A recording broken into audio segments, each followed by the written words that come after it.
the agenda, any additions or changes to the agenda? I don't suspect so. Yeah. Okay, so all in favor of the agenda? Carried. And with that, I'll turn it over to our CAO. Perhaps through the chair, I'll just do a bit of housekeeping first. The presentation will be done tonight. You have your binders like last year. Before you leave tonight, we'll give you some tabs to put in. So this, sorry, the staff ordered numbered tabs, so we'll be using color codes to reference the tabs. So I would suggest you, if this is orange or yellow or whatever color that is, that would be the first tab with this presentation document in.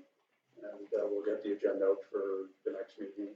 As usual, we'll be tracking any outstanding questions. We'll endeavor to answer everything we can. If there's outstanding questions, they'll appear on the next item as an agenda item as outstanding questions from the previous meeting. And I don't think the committee or council, the committee members, council members will be in a position to make decisions tonight. So I don't expect that, but as last year, we'll have a tracking sheet to say where we are in terms of the overall targets that council may or may not wish to adopt. Anyways, if there's no questions on that protocol stuff, we can proceed. So Shannon's going to flip the slides, and some of them I'm going to go fairly quick. Again, the budget is. The agenda is there for tonight's presentation, sort of an environmental scan, both conditions and comparators, and that looks at sort of broad-based tax rate increases. Done similar as it was done last year, but I've added another supplementary slide specifically dealing with comparable or neighboring taxes. So last year, the comparables were towns in the 2,000 to 3,000 population. That's still in front of you tonight. But I've also included all the neighboring, the majority of the neighboring municipalities information. And we'll talk about that a bit. Again, just provincial and economic pressures. Guess what's in there, downloading, inflation, all those type of things. And then we'll get into the multi-year outlook and the capital. So once we get to the capital, we'll do some slides dealing with the process, but the capital forecast 2004 is in this package tonight.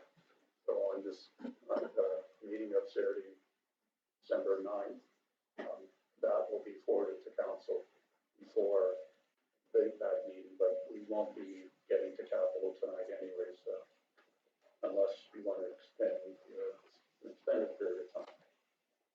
So a lot of this environmental stuff is similar to what's happening around the province. Population is aging. In our case, we're not really seeing a significant drop in youth, so this is a challenge. Seniors want different types of program mix. Youth wants the same program mix. We've heard a bit about that at our rec committee meetings in terms of those shifts in demographics and the like. Volunteers are aging. The fire department's managed to keep its volunteers at a reasonable level, but other agencies that are delivering programs are using our facilities. Are struggling with their retention of volunteers on a consistent basis. Again, cycle times, everyone wants everything online. We're seeing, I reported to council recently that the number of people receiving their bills online is going up and up and up every year.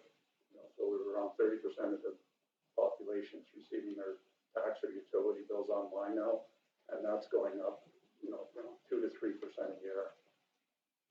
So again, service options are an issue. Can I ask you a question before we go too much further? So it says in here, the whole thing around volunteers, they're aging. Talk to me a little bit about what municipal units are seen as the default funder needs. Like, are they expecting municipality employees to pick up that? So, and I'll give you 2 examples that where council recently, well, one wasn't at council, but Pontotoc, he came and said, look, we need to be subsidized because we don't have jumpstart, go here, go there, can you subsidize our program? Another example would be beautification committee. You know, historically, they've done the ground cover. Well, they came this week and said, look, we don't have the resources. Can you help us out doing that stuff? So, you know, that's what I mean by the funder. Everyone will go to the municipal units to say, can you help us out? Which is kind of interesting because the take up in the grant applications in community groups isn't at the level one would expect. But that could change next year once everyone's up and running again, so to speak. Thank you. Environmental compliance, not going away, it's becoming more expensive, more complex. We got a water main break this week or last week. You know, Third Health Services used the big sick and says, even though it's advisory, thou shall do the following. Well, that causes additional workload for staff, reports, sampling, follow-up. And that's just a little example. When we come to the larger issues about fixing the existing infrastructure, there will be more challenges in that area, specifically in water and wastewater. Again, greater awareness from everyone on conservation recycling. It's a mixed bag in the community. Some are very big advocates. Some don't want to see these type of programs, especially if there's a fee attached to them.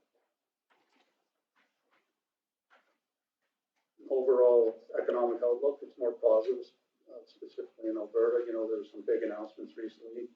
Gold Chemical putting in, it was reported as a $9 billion. It's actually $11 billion plant. $2 billion is coming from federal and provincial funding. 600 or 6,000 construction jobs, 500 permanent jobs. You know, so there's spin-offs happening. There's more large investments happening in the province. And the thing is, you know, groups like the Rail Alliance, our local mills, they're still having challenges in terms of getting goods to market. So provincial policy decisions, well, who knows where the province is going. They're doing some major shakeups in healthcare. The trickle-down effect of that on municipal units is yet to be seen, but I would expect there will be trickle-down effects to municipal units as a result of provincial policy decisions that are upcoming. More positive note, I was quite pleased a few councillors and the mayor had a webinar with Minister Schultz on Monday, and they actually got back to me yesterday with some discussions and, you know, some of the issues that were, anyways, I spoke to the director of assessment for the province. They're going to be pursuing the suggestions I made in terms of differential tax rate for known employees in the province to surcharge them. And they like the concept of developing such a deal from well fund work. So there may be some traction there, but at least we're seeing positive interaction. Investment returns are positive. You'll see that in the budget. The approach in the budget is not to be aggressive. Interest rates are at their peak amount, high levels compared to historical years, but they will be coming down in 2024. So we haven't been aggressive saying we're going to make all this investment earnings and build it into the budget. We will be over budget next year, but if we build them into the budget, we're not going to be able to sustain those revenue sources. So the big think tanks, the bankers are expecting upwards to a 2% drop in interest rates in 2024. So, you know, that's significant.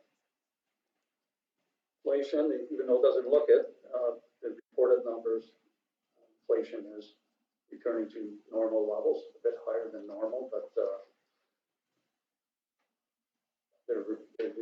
they're declining.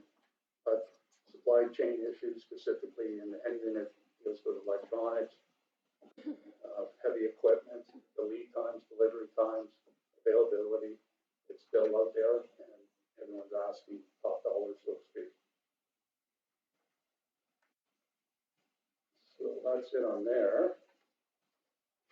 Non-controllable costs, will be continue to be pressures in the budget, specifically who knows what's happening in the fuel, right?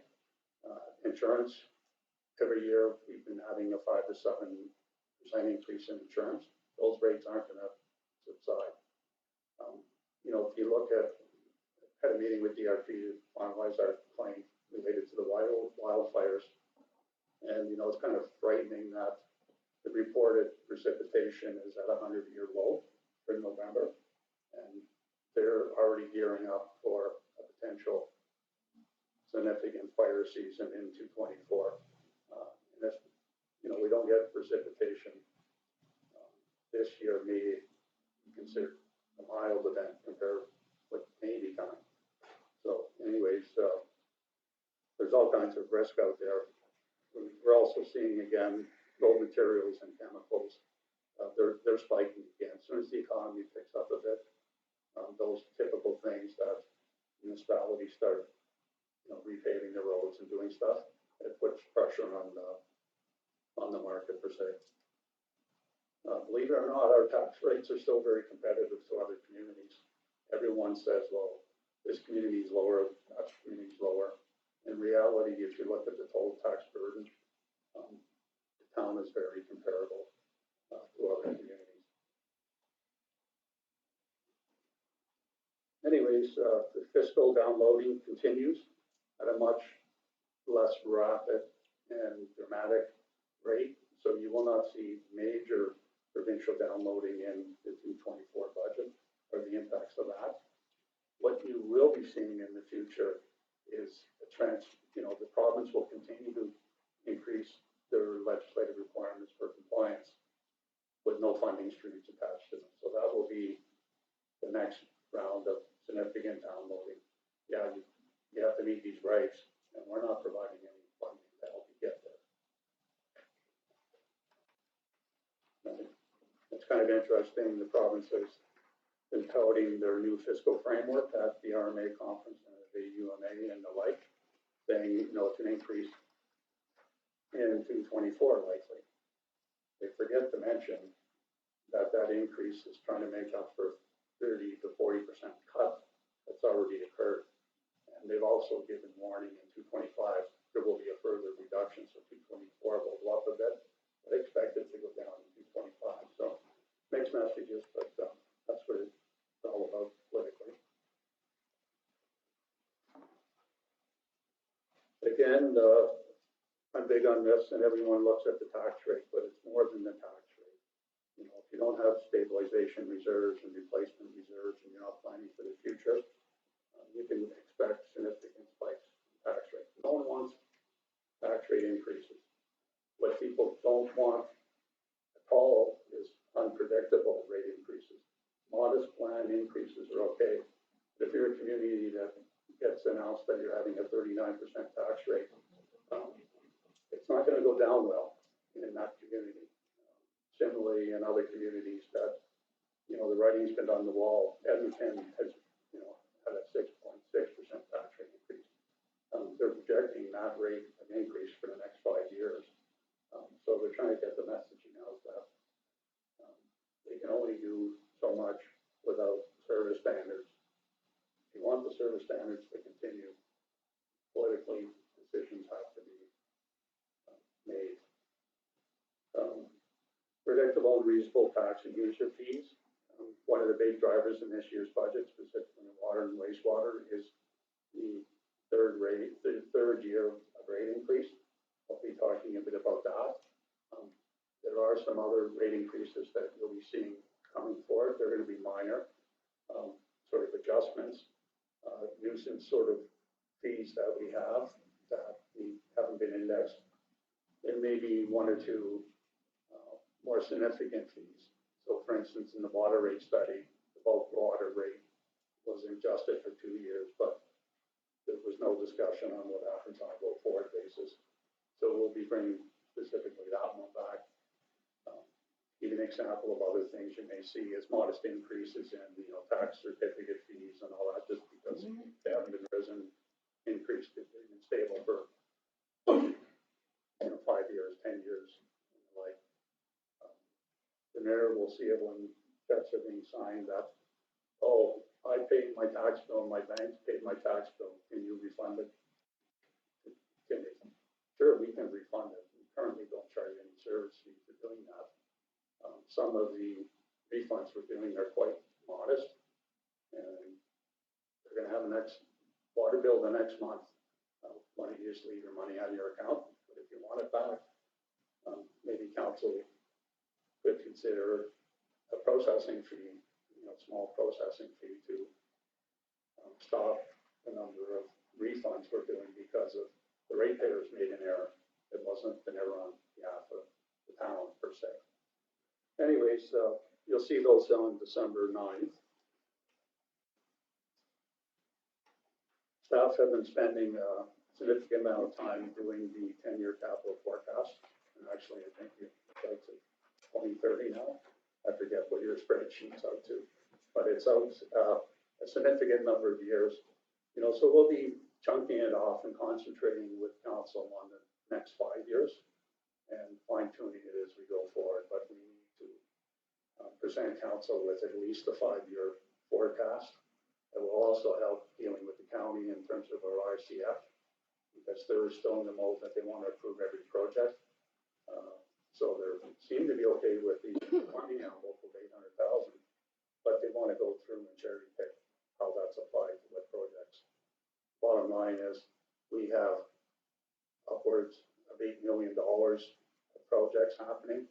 The water plant upgrade is a good example. Even if we applied the whole under 800,000 there, we still have lots of projects that are on the funding list. I'm recommending the council and staff, or sorry, the councilors on the ICF, is we take a more holistic approach. This municipality and the council members are mature. Give us our allocation, which you agreed to, and let us plan prudently financially how to allocate that to projects. So that will be upcoming at the next ICF meeting for sure. Again, property taxes, overall 80% of the taxes we collect stay in town. Around 17% is shifted and sent to Edmonton to fund schools. And a small percentage of the overall tax burden is used for regional housing assistance and development and the whole portfolio of housing Hard River Housing provides. So the 2022 tax rates are before you. There's a couple, I didn't put it in, but last year council approved roughly a 3% tax rate increase. Of all these communities, 3% was at the lower end of increases. So most of these communities had a much larger than a 3% tax rate increase. Again, it doesn't really show because 3% it's not a big differential between 3 and 4 or 5%. But over a number of years, you'll see some of the rates creeping up. So again, this is towns 2,000 to 3,000 in the province. 1 or 2 towns that the data wasn't available, so they're not here. Apologize for that. But you can see, kind of High Prairie, it's at 10.2. And other communities, some are lower, some are higher. We're roughly in line with the average for towns our size. And it's important because towns our size are important with, in terms of population being served. But what isn't here is the number of assets and service and what are the service levels of those communities. Numerous of these communities would not have double rinks. They may have a single rink. Most of the majority of them do not have a pool. So again, if you look at it from that perspective and overlay the service envelope that's being provided in the community, the tax rate is pretty good. Now, is this the 2022 or 2023 tax rate? Last year's rate? 22. Okay, so we don't have it. Comparisons for the current year. No, and I could go to each and every website and figure it out, but there is a provincial website that, so it lags. But again, there's not going to be significant shifts per se. It'd be a 39% shift. So there are a few communities here that did have 8 to 10% tax rate increase last year, so it would be noticeable. In addition, you just look at this slide and jump to 2 slides later where it lists the non-residential tax rates. So on the residential side, we're basically in the middle of the pack, not at the bottom end, not at the top end, sort of middle of the pack. But you have to look at what the philosophy is, and it's purely a council decision on how much you charge the residential class and how much you charge the non-res class. So if you look at the non-res class, overall, there's some of the ones that may look like they have a low residential rate, such as Askabath, that's down. If you look at their commercial rate, they passed the burden on to the non-residential ratepayers. And that's purely a policy decision of every council in the province. Where do they want it to go? There are some restrictions, more so impacting the counties and the MDs, but your non-commercial rate cannot be more than 5 times your residential rate. If you look at some of the MDs and counties, their rates are some, more. There's one municipality that they charge the commercial ratepayers 25% or 25 times the residential rate. And that's a neighbor to the north. It's no secret, but it's municipality Wood Buffalo, which includes Fort Mac, of course. Their argument to the provincial government is we had to build all these roads on our dime because you wouldn't fund them. And so they are covering a lot of what we traditionally would be provincial expenditures to buoying their economy. So it's a balancing act, and there's no perfect number, but I guess from my perspective, relatively speaking, our tax rates are competitive. The next slide is neighboring municipalities, and you can see there that there are some significant differences to our neighboring municipalities, specifically Blair, McLennan, Swan Hills, and the like. Again, part of the tax rates is one thing, the value of assessment. I haven't gone and looked how much a house in Swan Hills is, but if their houses there are half the cost of a typical house or similar house in the town, well then that 17% tax rate really isn't that bad because their assessments are way, way lower. So it's a balancing act, but this is just to provide some perspective of where other communities are at.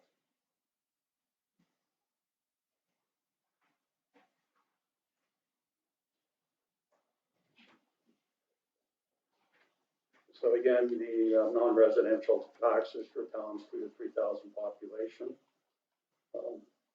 We're pretty well at the average, the difference between 14.8 and 15, like 1% is on a make or break, and it's really not a big differential. Once you get over a 5% differential, well, people will notice. And you can see on the neighboring municipalities, there is a significant difference, and this is where it really shows in terms of the non-res. So relatively speaking, the ones with the lower non-res rate would have much easier attraction of new businesses within the town. In the case of some of these communities, particularly Swan Hills, it's fairly industry related, and they're taxing industry pretty hard relative to their residential rate. McLennan, they're just taxing everyone very high because they need the revenue.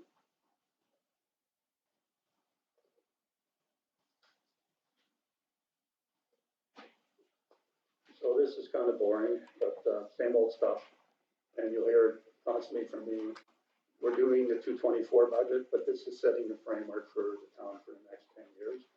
How much is going to go into reserves? How much is going to go into asset replacement? What's going to go in terms of refreshing our assets? That's what it's all about.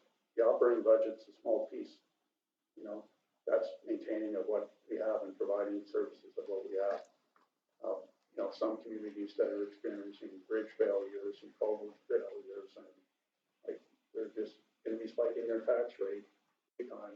Or some communities, one that I'm well aware of now that has 123 culvert bridge structures, they are actually making decisions to close certain roads because they can't afford to replace the bridge or the main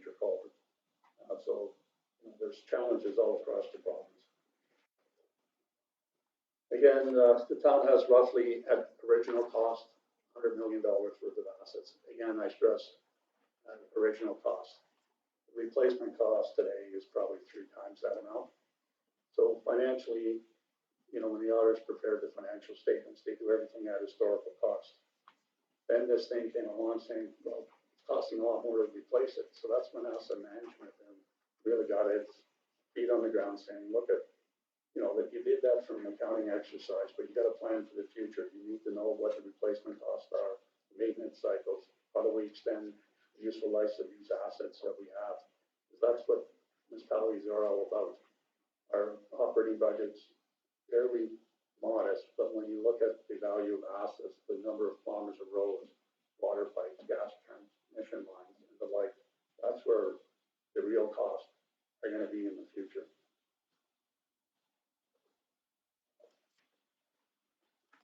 So you can see face value, it looks like the town's putting more money in. The value of our tangible capital assets has been increasing. That's good. Has it been increasing at the rate to maintain service levels? Well, the next slide says there may be some slippage happening, where the value of the assets, even though it's going up, basically what this slide is saying is the useful life of those assets has been declining. If this downward trend continues, there will be significant impairment in some of the assets. And again, I'm not saying it's all bad news. Like for instance, next year, there's a major water treatment plant upgrade to happen. That's a $3.2 million project. So that would push the number up because we just renewed a significant asset. But again, the trending is what I would hope council would look at long term. Are we trending and what's going to be the impact?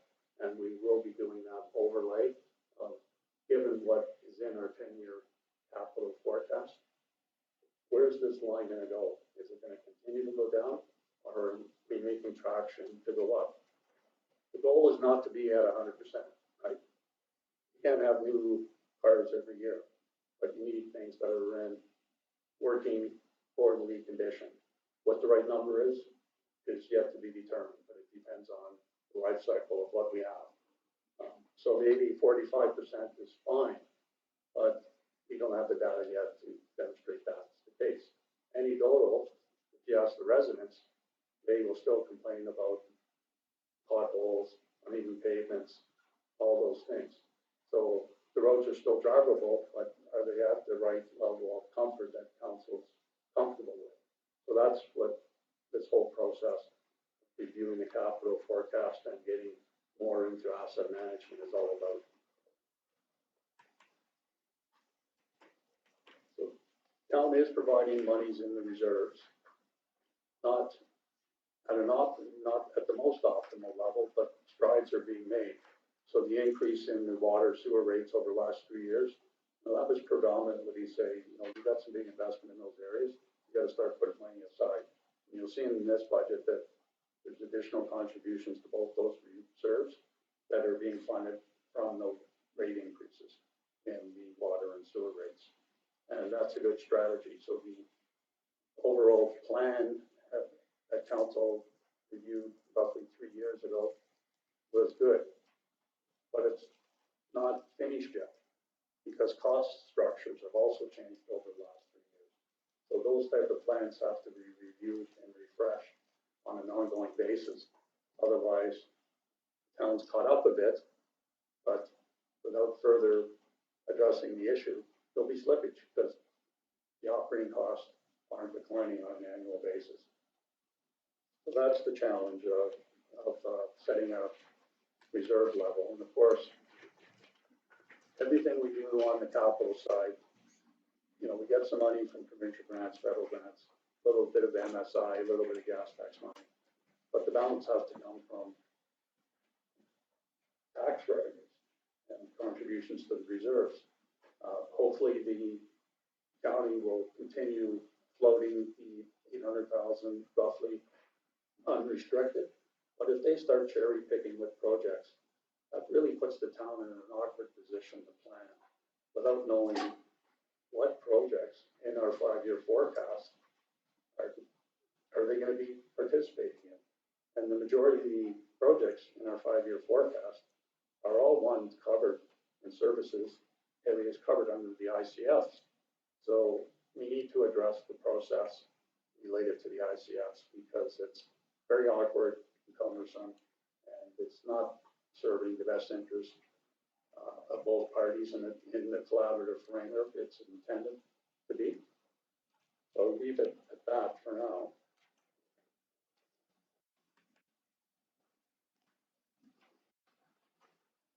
Again, for the towns, 2,000 to 3,000, here's some sort of key financial indicators.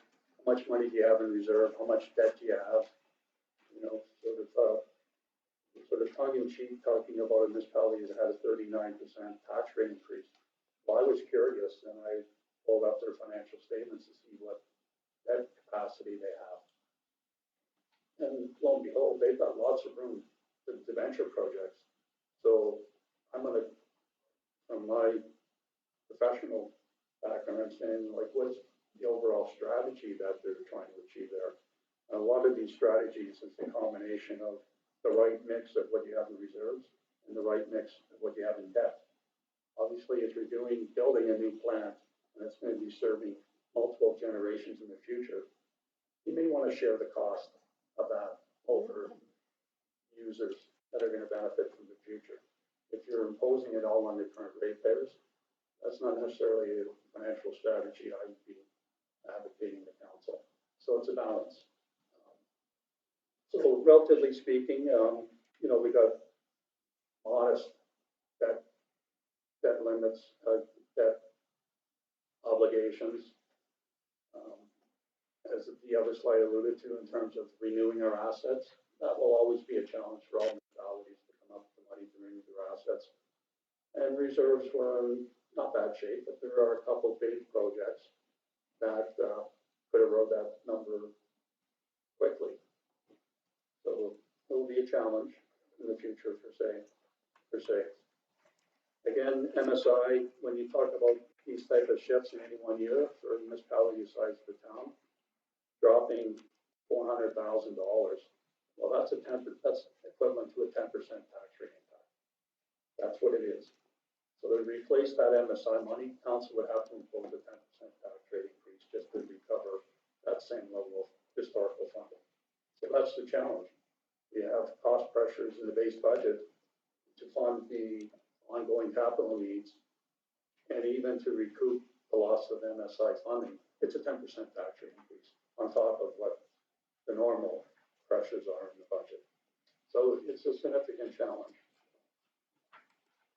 Town's debt payments, they're dropping. There'll be another drop in 2025, where the pool debt is paid off.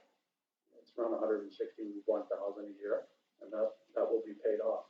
You can see my little note for council's information. It's being paid off, but administration in the budget presentation will be shifting that. We will not be taking those allocations out of the budget. We'll just be shifting it to contributions to reserves. Council wants to do something else. You'll have an opportunity when you see the 225 budget. But hopefully you realize that current contributions to capital will not sustain the assets of the town.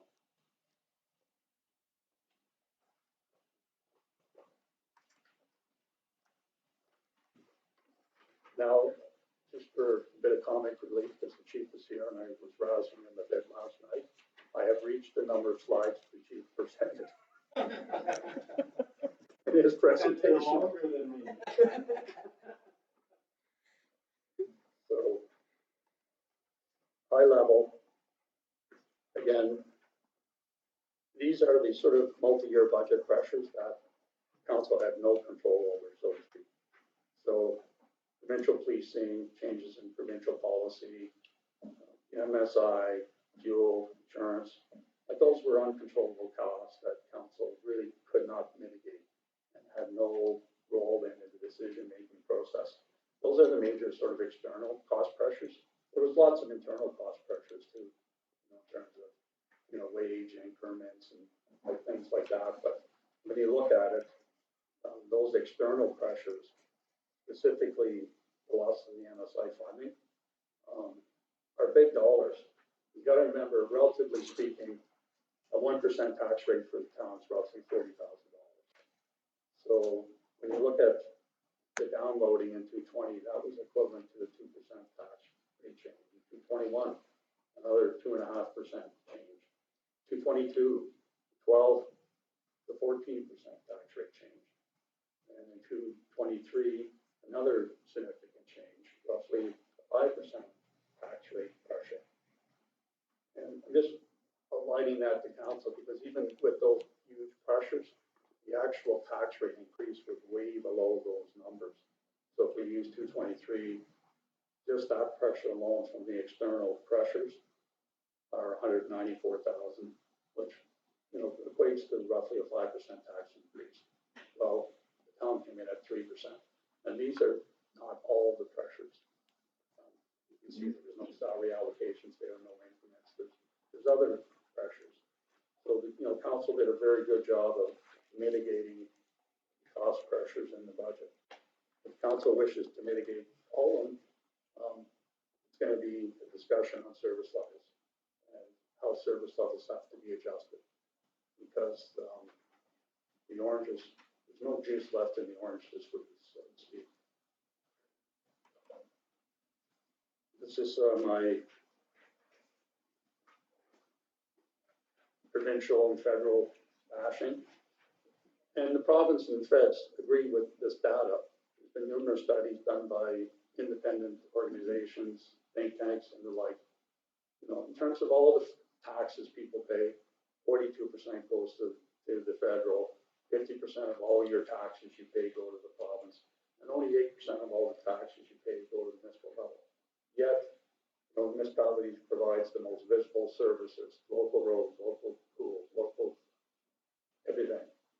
Garbage collection, but we don't get a lot of the revenue, right? We're still subsidizing the province. Imagine if the town could maintain the 600,000 roughly that we're sending to the province for education. That would significantly assist in the asset management needs of the town. But it's being collected on the backs of municipalities through the current system. AUMA, RMA, everyone's been, you know, this has been an ongoing thing, not only in this province, Canada-wide. Why is education on the municipal tax base? Simple. Takes the burden off provinces. That's the burden. So anyways, you can see, you know, historically, not historically, but, you know, if you look at the hard assets, but things that cost money, the roads, the water systems, the water plants, you know, the museums, the whatever. Municipalities own around 60% of all the assets in Canada, yet you only have access to a limited funding revenue source.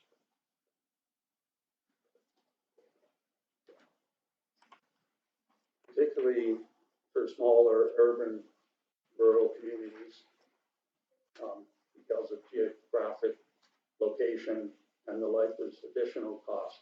You know, everyone's got offloading costs. But we don't have the economies of scale that other centers do that are larger in size. So there's additional cost pressures for communities in the north. You know, smaller tax base, ability to raise revenues and shift revenues is a challenge. Program fees, you know, we have program fees. Are they at 100% cost recovery? No. This last council meeting, the question was asked by a ratepayer. Why isn't my fire services being paid through my tax rate? Well, there's a policy decision council's made to share the burden of who pays for that level of service. Basic level service is provided, but surcharging is happening, and that's common in a lot of communities. So overall, the message is, you know, the town really hasn't had any operating deficits in the last 2 or 3 years. They've been tracking at surplus. There's been some unfortunate issues for that, and retain staff and attract staff. There has been some windfall revenues in some cases. Alberta Health Services, you know, we had COVID, we got windfall of 60,000 for renting facilities. Was it worth having COVID to get the 60,000?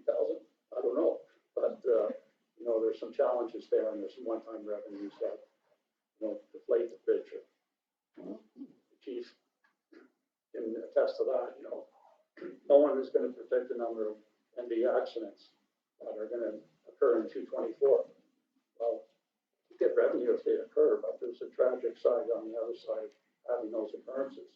So, but overall, the community services and the level of services have been maintained.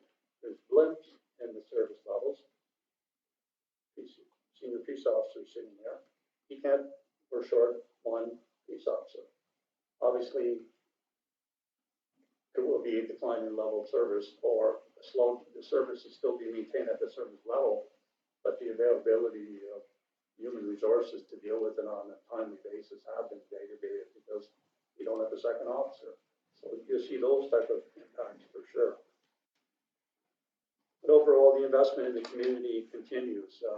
Council hasn't really cut a lot of programs, been selective on fine tuning some, but the thrust is to maintain the service levels. And we'll get into that on the next part of the slide, which is the guiding principle.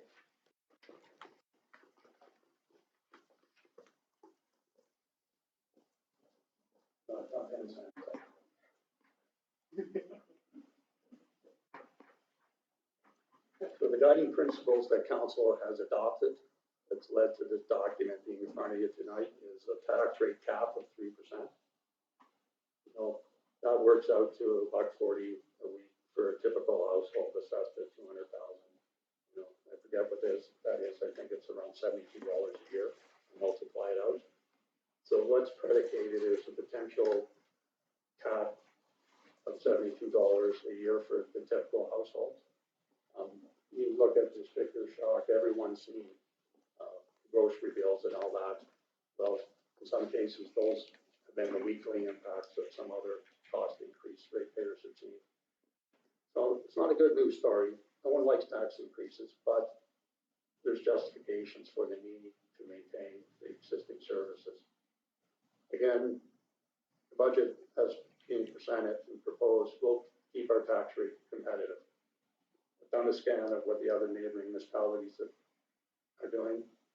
3% is likely to be the floor, and the ceiling is probably closer to 7%. So most of the neighboring municipalities will be in that range with a couple exceptions. The ones that aren't, there's ways to mitigate it. Council could say, let's take some money out of reserves. Okay, you can do that for a year, you can do that for 2 years. How are you going to replace that money? And how are you going to do the projects? So some municipalities may be doing expedient measures to mitigate the tax rate increase, but it's going to cost a lot more in the future to manage their municipalities. So that's about it on the guiding principles. In terms of how staff have implemented those guiding principles, I'm going to jump ahead a bit. So there's legislative impacts that each of the managers have to deal with: service standards, existing standards, cost pressures. So the message and the way the budget was put together, unless you can justify the cost increases, I'm assuming that you're getting zero increase in your budgets. So document it, let's have a discussion, and then we'll consider amending the budget. But if you're not providing that data, you're not getting any increase in the budget. So that's the way it's been dealt with. So in reality, in a lot of areas in the budget, we haven't frozen them at the 223 levels because in 223, we froze some of those budgets at the 222 levels. So, that's basically our floor, the 222 budget. But there are cost pressures, and we'll get into those in a little while. There's been some good things we've done. The mayor asked an interesting question. We were doing the rec budget, like why aren't utilities up? Well, we got a brand new ice floor in there. It's been rated to deliver X number of reductions in electrical and heating charges, so we haven't increased the budget in recreation, and they've got large expenditure for utilities. I can't remember what it is off the top of my head, but I would say it's 300,000 to 400,000 for utilities, with no increase. Another thing we've done is plan for the future. We've entered long-term contracts through our municipal associations to mitigate and protect the municipality for rate increases in the marketplace. So those things are going on behind the scenes, and council really doesn't see them, but they're happening. At the end of the day, you know, the choices of council is that balancing. What do you want to do for the community? How do you want to pay for it? You know, the bottom line is, for municipalities, it's really the two choices are increase fees, charge to users, or burden everyone with an equitable share of taxes. And those are really the choices. Municipalities don't really have any other tools. Go down the states, some municipalities, their property taxes only fund maybe 10% of their total budget. They're allowed to levy sales tax. They're allowed to impose all kinds of other taxes that isn't allowed in the framework in Alberta.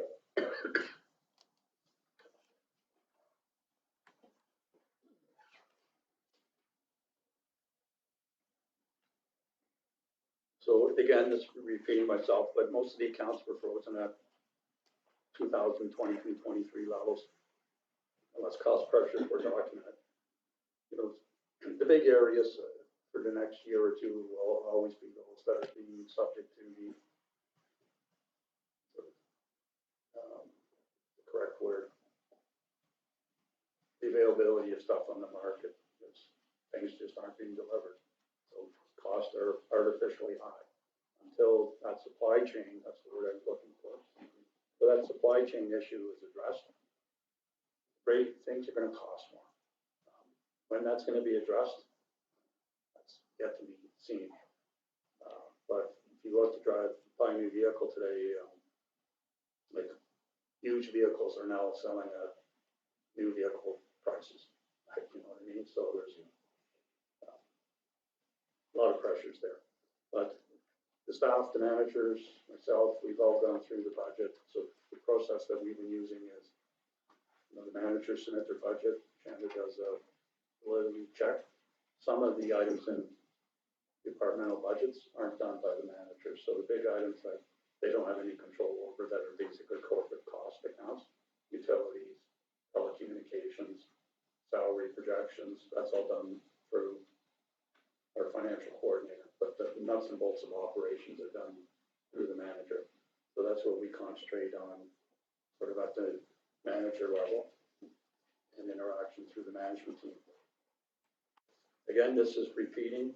What are we facing? It's going to be a challenge to keep service levels without a tax increase.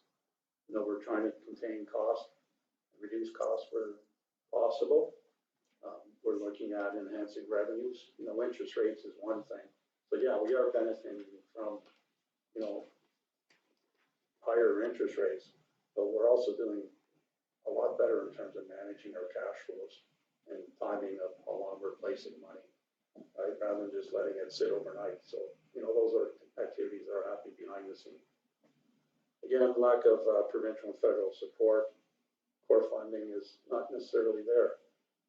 There are some items in the budget that I'll talk about, but the philosophy that I would propose to council, if it's not secured and it's not promised, don't artificially include it in the budget. So in prior years, in the 223 budget, for instance, there was assumptions that we were going to receive summer student money under certain provincial and federal employment programs. We didn't get the money in the budget. It's not a good strategy. If we do get it, it's a bonus. If we don't get it, you shouldn't build unknown cash flows into your budget, hoping you'll get them. Because you don't, you're going to have a deficit. Again, last thing on the sort of policing costs. This may be the last year we see phase in of the policing model. But hold your breath, because there's always a phase two on any of these big initiatives. So policing phase two, and the premier's already announced their intentions, government's intentions to create a provincial police force. If that happens, there'll be another round of participation from all the municipalities that are willing to assist in this area. Right. But like the big programs like MSI and gas tax and all that, they all come into the province. The current government's, we balance the budget, great, but it's been on the backs of, the municipalities have shared in balancing that budget. You cut our funding, you slashed our funding in these areas, and you're getting, oil prices are up and you're getting all the windfalls. The federal gas tax hasn't been indexed. Relatively, we're getting the same dollar value as we did 15 years ago. But 15 years ago, a dollar was worth $1. It's not worth $1 anymore. So there's challenges. So finally, we got to something about the 224 budget.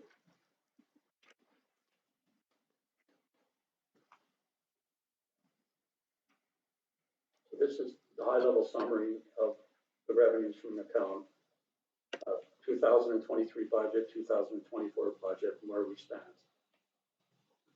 So that's it in a nutshell. Revenues will be up roughly 431,000. Two big areas: increase in water sewer rates and increase in interest earning. That accounts for the majority, plus participation, hopefully, of the county and honoring the ICF agreements where they're paying 50% of the rec, 50% of fire, and co-sharing the library board. So that's another 45,000, and the rest of the stuff we'll get into. But those are the big drivers. The reduction in provincial grants you see there, we'll get to it, but those were non-recurring one-time grants, which we may or may not get again, but we get them, great. If we don't get them, but budgeting for them on the assumption you're going to get one-time grants is kind of risky. So that's what that line's about. But we'll get to it in further detail in a minute. On the next pages, what you'll see is each of these lines with discussion on what is in that 46,000, for instance. What is it? Same thing on the investment earnings. Well, nothing really to talk about investment earnings, but we'll now well into the next layer to give council members an understanding of what exactly are the hidden drivers in these numbers. And then we'll do the same thing on the expenditure side, saying, here's our expenditures, here's cost drivers in those expenditures, favorable and unfavorable. So when you present it at this high level, there could be both favorable and unfavorable things happening, but this is the net change in each of those budget lines. So that's the summary for revenues, where you can see revenues are up roughly 430,000. And then on the next page, there's the high-level classifications of all our expenditures. And you can go right to the bottom, and expenditures are up 530, with revenue being up 430. So we're short roughly 100,000 thereabouts. The 3% tax rate increase would be 120,000. So currently we're below the tax rate cap that council has established. This is the core budget. There are some new initiatives that you'll be seeing later on that council may or may not want to add to the budget. And that may bring the number up closer to the 3%, or it may not. Likewise, there may be some items that council wishes further explanation or exploratory information on, and we'll get to those and report back at the next meeting of the budget. But to delve into it in a greater detail, just going to go through each of those major classifications, say, okay, what's happening in those lines? And of course, like, we're not going down to the nickel. So there's some rounding here, with reasonable rounding. If it's in this case, a $46,000 item in government grants, Well, it works out exactly, because it's only 2 items. FCS Asset Management Grant, one-time grant, we got it. We have to reapply. Likewise, that $40,000 in revenues out of the budget, the $40,000 of expenditures related to that grant are also out of the budget. So on a net basis, there's no impact on the budget of losing that grant, because we're not budgeting for the revenues, but we're not budgeting for the expenditures either. If we get the grant again, and we will be applying, we'll be doing an RFP to council saying we got the grant and we got this 40,000, now we're gonna expend that 40,000 to deliver the details of the grant. So it won't have an impact on the tax rate. The summer student funding, it's an extra zero in there, but sorry, it should be 6,000. But, you know, again, we can budget for it, but the town has not been successful in the last 3 years of getting allocations under that summer student program. So if council wishes to gamble, we can put it in the budget again. But the track record is we haven't been getting it. Why haven't we? What's the issue?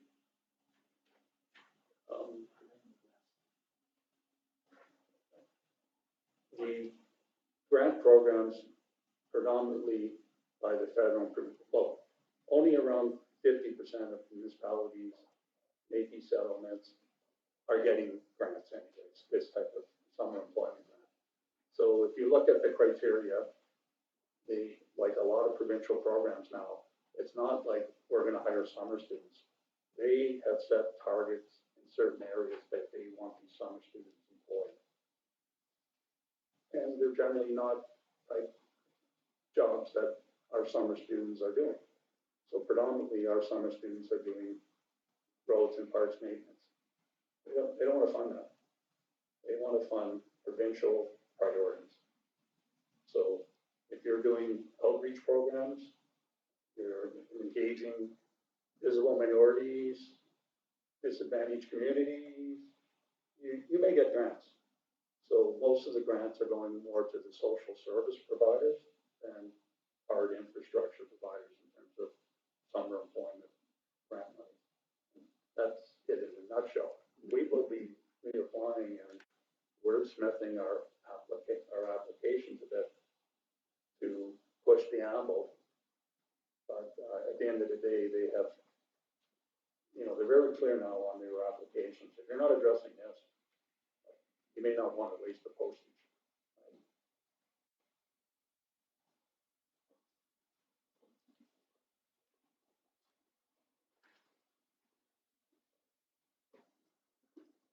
So again, investment earnings, we're putting in a modest 65,000. We will be achieving more interest earnings than that. But again, long term, I don't want to push the budget up too high because interest rates will be declining in 2024, 2025. So I can say to council and be the hero, yeah, let's reduce the tax rate by putting this up by another 100,000. It's just deferring the tax rate increase to a future year. Because we're going to lose that earnings as interest rates decline. So taking a prudent approach in terms of that investment earnings line. Utility fees, again, the big change, and this has already been adopted by council in the bylaw, and it will be implemented for billings commencing January 1st, for usage, I would say, commencing January 1st. And I'm phrasing it that way because our billings lag in terms of when people get their bills. So the current bylaw has a surcharge for high consumption users. So those accounts that are 50 cubes consumption or more, on those additional cubes above the 50 cubes, the rate will go from 314 to 430 per cube. That will create additional revenues of 240 for water and around 108,000 for sewer.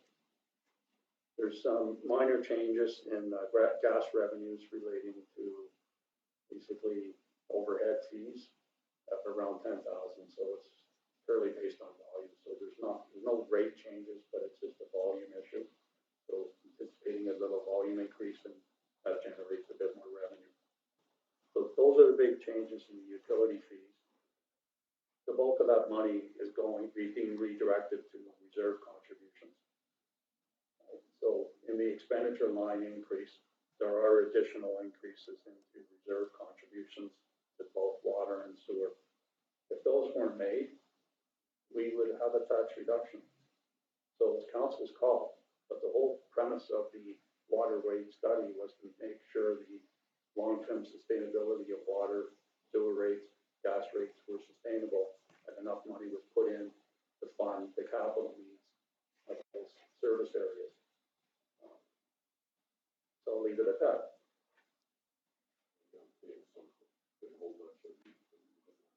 Yeah. I will be coming back because there's no explanation in the report, but there was a 2-year increase in bulk water, then it sort of wasn't mentioned. But bulk water is no different than the major revenue streams attached to water, and that should be reflected of the cost of servicing our bulk water supplies. I can assure you right now, our bulk water is probably one of the lowest in northern Alberta. I know Aquaterra is around $10 a cube for bulk water. East River, last time I checked, they were around $8 a cube. And there'll be some that are comparable. But predominantly, we're at the lower end as it relates to bulk water. Most of the users of the bulk water aren't town residents. So, it's a balance. We have put in a new system, $35,000 to put in. There's a cost of supporting the bulk water system anyways, and the revenue streams are not supporting the cost necessarily. I just wanted to ask a question around the water rates and the going up for the high users. Have those high users been notified of this change coming? I can answer that. Yeah, I'd like to know just who it's impacting to make sure, because it's not a big factor for things like the hospital and stuff, but some of the others, there might be a big impact on them. I'd just like to make sure they're aware. We can bring back the top 10. There's really top 10 on my desk, so I didn't bring it. Off the top of my head, it's basically school boards. And The they hospital. have their budgets, and they know, right? Right. So I'm not too sure what communication was done in the past in terms of when the bylaw was put in place, but we can definitely do a communication again. But again, this bylaw was adopted 3 years ago. And that's the question I had to staff was, if we communicate this and how we communicate it. So, yeah, we recognize that. So we will follow up with it. Some are smaller businesses that it's gonna be a big impact on, like, Yeah, there were, in terms of the small business outside the car wash and things like that. That's what I mean. There was no small businesses, but the car wash definitely was the there. car wash would be a big. Right, so the school boards, hospital, anyways, we'll bring back the list of the 10 major users. It's identified in that background report that council adopted. And the other big ones, of course, were the mills. Yeah. And those ones can handle it much better than some of the other ones. That's what I was wondering about, just to make sure that they were notified. Again, this is an increase, but there has been similar increases for each of the last 2 years. So this is really an increase that is for the other users, except the high water users. The rate structure hasn't changed. So the only ones being impacted in this rate here are the large users. Under user fees, charges, and sales, bottom line is franchise fees were too conservative in the budget, so we can increase that by 30,000 without having any guarantee based on the volume. So again, we have franchise agreements with ADCO for electricity, and we get 5% of the total revenue stream we get as a franchise fee. Later in the year, in 2024, we will be bringing back an RFP to see if council has any appetite of amending that franchise fee. That cap on it is 20%. You can't collect more than 20% through the franchise fee. We're at 9 other communities that all open them up. But at the end of the day, it's a cost to the users anyway. So some communities, and what I've advocated in the past, is that franchise fee be directed to capital only and not used to subsidize operating. Again, smaller increases based on increased participation rates expected in recreation. Fire recoveries, certain fire recoveries were not provided for in the 2023 budget. The chief can speak to it better than me, but 10,000 would be the minimum amount that we would be expecting in fire recoveries based on historical callouts. So that number again is fairly conservative and increased by law enforcement and participation in that, small dollars there. Under rental revenues, again, projecting ICE revenues to be up 6,300 and camp rentals up around 15,000. So the campground for the last 2 years has been fully booked pretty well all summer. And we've been budgeting at less than 100% occupancy rate. So there's some room there. So what is this rate at? Is this at full occupancy or what? No, yeah. So just on the campground, I'll just give you a segue. This will be one of the ones on the December 9th that we'll be asking for a modest fee increase for the campsite. I think will probably be $5. But again, that's predicated on Wi-Fi is going into the campground. There's a cost to that. People have been asking for Wi-Fi at the campground. So it won't be a big impact on those that are using the campground. Basically, the $5 will recover our cost of more than recover our cost of servicing Wi-Fi to the campground.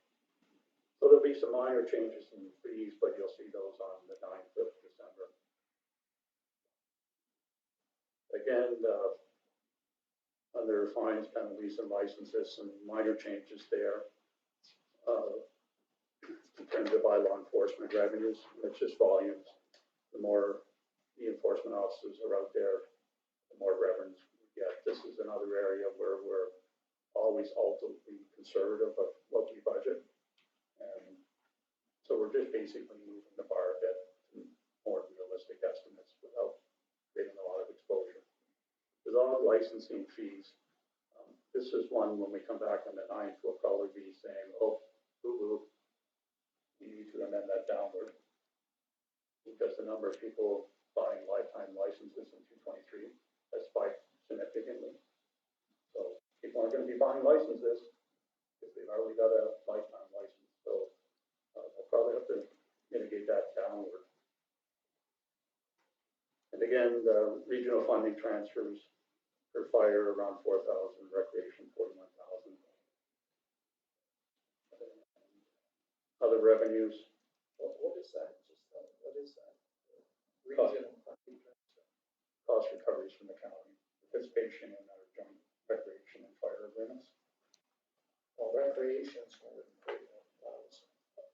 Well, you mean an increase of 41,000? Okay, gotcha. Okay. I was thinking the total amount, not the increase. Yeah. Okay. Curling rink. I don't know what's been happening there, but curling club pays for their share of utilities. We've put in the right number in the 2024 budget. I can't tell you how previous year's budgets were put together. So there will be a $15,000 increase in the budget Curling won't be paying any more than they historically paid.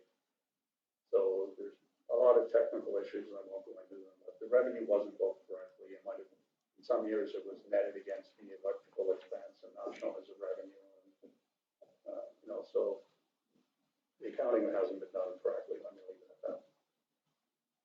And in recreation, that budget provides for additional sponsorship revenue. Again, these are all incremental changes, not aggregate changes in the budget for these items.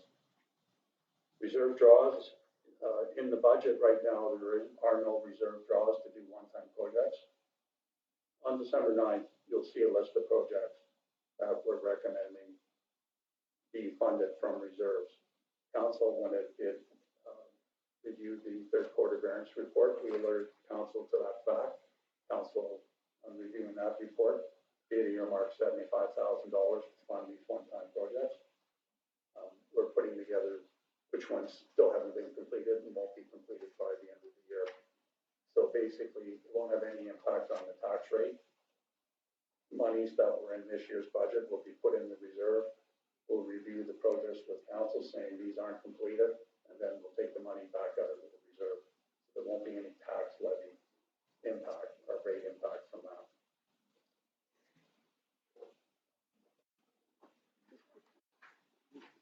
So that are the revenue classifications. Sorry, I didn't see or ask for questions, but there are questions on any of those.